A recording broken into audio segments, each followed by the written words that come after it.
اعوذ باللہ من الشیطان الرجیم، بسم اللہ الرحمن الرحیم۔ ناظرین کرام السلام علیکم۔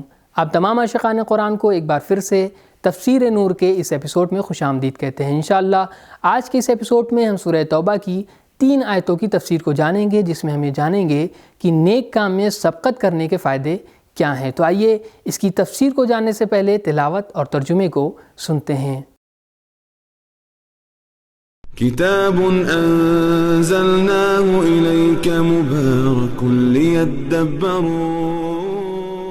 آیاته بسم اللہ الرحمن الرحیم والسابقون الأولون من المهاجرين والأنصار والذين اتبعوهم بإحسان رضي الله عنهم ورضوا عنه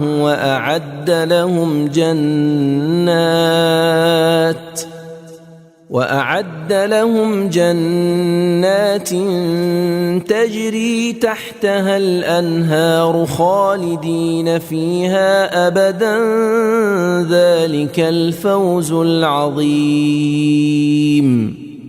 اور مہاجرین و انصار میں سے جن لوگوں نے سب سے پہلے سبقت کی اور جو نیک چال چلن میں ان کے پیرو ہوئے، اللہ ان سے راضی ہوا اور وہ اللہ سے راضی ہوئے۔ اللہ نے ان کے لیے ایسی جنتیں تیار کی ہیں جن کے نیچے نہریں بہتی ہوں گی، ان میں وہ ابد تک باقی رہیں گے۔ یہی عظیم کامیابی ہے۔ ترجمے کے بعد اب آئیے اس آیت کے نکات کو بھی بیان کرتے ہیں۔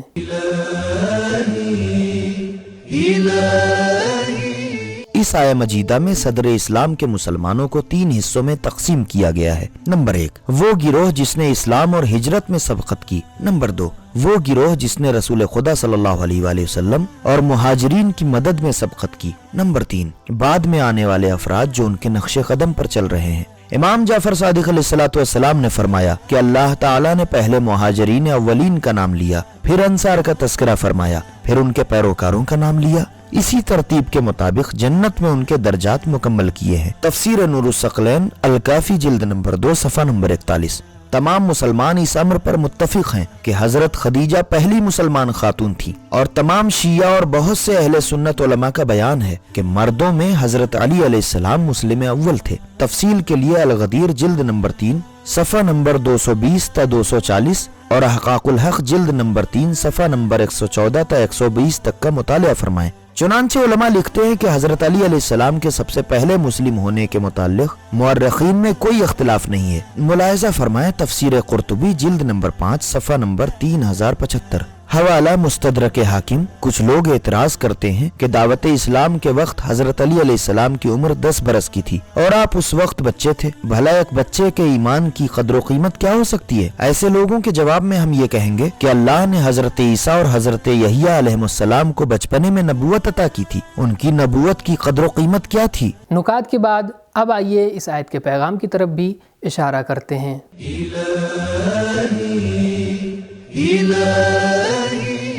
نمبر 1، نیک کام میں سبقت کرنے کی بڑی قدر و قیمت ہے اور ہر مقام پر ان کا خیال رکھنا چاہیے۔ والسابقون الاولون۔ نمبر 2، تمام مہاجرین و انصار رحمت الہی اور مدح قرآنی کے حقدار نہیں ہیں، یہ شرف ان میں سے کچھ افراد کو حاصل ہے۔ من المہاجرین میں حرف من بعضیت پر دلالت کرتا ہے۔ نمبر 3، صرف پیروی کی کوئی قدر و قیمت نہیں ہے، نیکیوں اور فضائل میں پیروی کرنے کی بڑی اہمیت ہے۔ اتبعوہم باحسان۔ نمبر 4، اگر مومن اللہ کی رضا پر راضی رہے تو اللہ بھی اس سے راضی رہتا ہے۔ رضی اللہ عنہم ورضوا عنہ۔ نمبر 5، بہشت، ایمان، سبقت، ہجرت، نصرت و مدد اور نیکی کے کاموں میں اتباع کے زیر سایہ ملتی ہے۔ السابقون وأعد لهم جنات۔ تو یہ تھی سورہ توبہ کی آیت نمبر 100 کی تفسیر۔ اب آئیے آیت نمبر 101 کی تفسیر کو جاننے سے پہلے اس کی تلاوت اور ترجمے کو سنتے ہیں۔ بسم اللہ الرحمن الرحیم وَمِمَّنْ حَوْلَكُمْ مِنَ الْأَعْرَابِ مُنَافِقُونَ وَمِنْ أَهْلِ الْمَدِينَةِ مَرَدُوا عَلَى النِّفَاقِ لَا تَعْلَمُهُمْ نَحْنُ نَعْلَمُهُمْ سنعذبهم مرتين ثم يردون إلى عذاب عظيم اور تمہارے گرد و پیش کے بدوؤں میں منافق موجود ہیں، اور خود اہل مدینہ میں بھی ایسے افراد موجود ہیں جو منافقت پر اڑے ہوئے ہیں۔ آپ انہیں نہیں جانتے، ہم انہیں جانتے ہیں۔ ان قریب ہم انہیں دگنا عذاب دیں گے، پھر انہیں بڑے عذاب کی طرف لوٹایا جائے گا۔ ترجمے کے بعد اب آئیے اس آیت کے نکات پر بھی گفتگو کرتے ہیں۔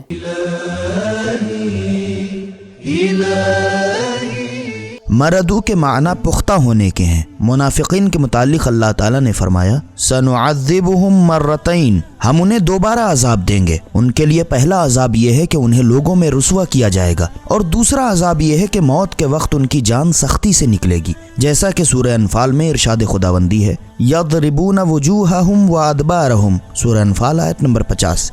فرشتے ان کے چہرے اور پیٹھ پر تماچے ماریں گے، اور یہ بھی ممکن ہے کہ 2 بار عذاب سے جسمانی اور روحانی عذاب مراد ہوں۔ نکات کے بعد اب آئیے آیت کے خاص پیغام کو بھی ملاحظہ کرتے ہیں۔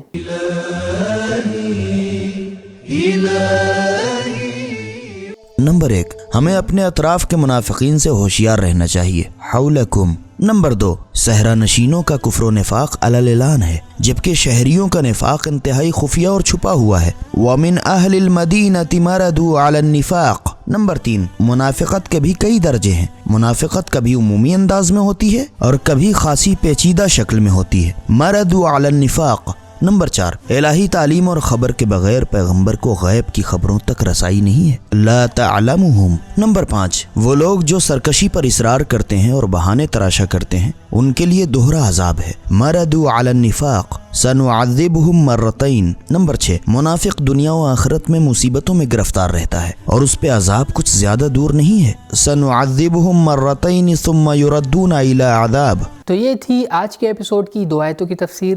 آئیے آخری آیت کی تفسیر کو جاننے سے پہلے اس کی تلاوت اور ترجمے کو سنتے ہیں۔ بسم اللہ الرحمن الرحیم۔ وآخرون اعترفوا بذنوبهم خلطوا عملا صالحا وآخر سيئا عسى الله أن يتوب عليهم إن الله غفور رحيم۔ اور اعراب میں سے کچھ دوسرے لوگ ایسے ہیں جنہوں نے اپنے گناہوں کا اعتراف کیا ہے، انہوں نے نیک عمل کے ساتھ دوسرے برے عمل کو مخلوط کیا ہے۔ امید ہے کہ اللہ ان کی توبہ کو قبول کرے اور ان پر دوبارہ اپنا لطف و کرم کر دے۔ اس میں کوئی شک نہیں ہے کہ اللہ بہت بخشنے والا مہربان ہے۔ ترجمے کے بعد اب آئیے آیت کے نکات میں زکوٰۃ کے سلسلے میں کچھ وضاحت پیش کرتے ہیں۔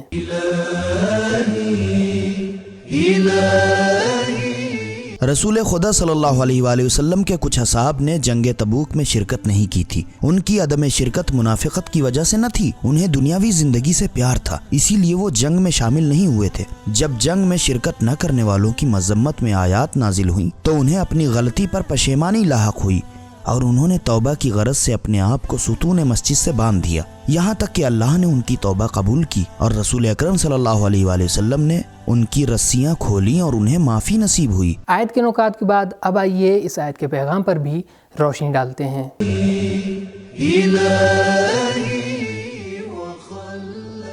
نمبر 1، رسول اکرم صلی اللہ علیہ وآلہ وسلم کے جملہ اصحاب عادل اور شریعت کے احکام کے مکمل پابند نہیں تھے۔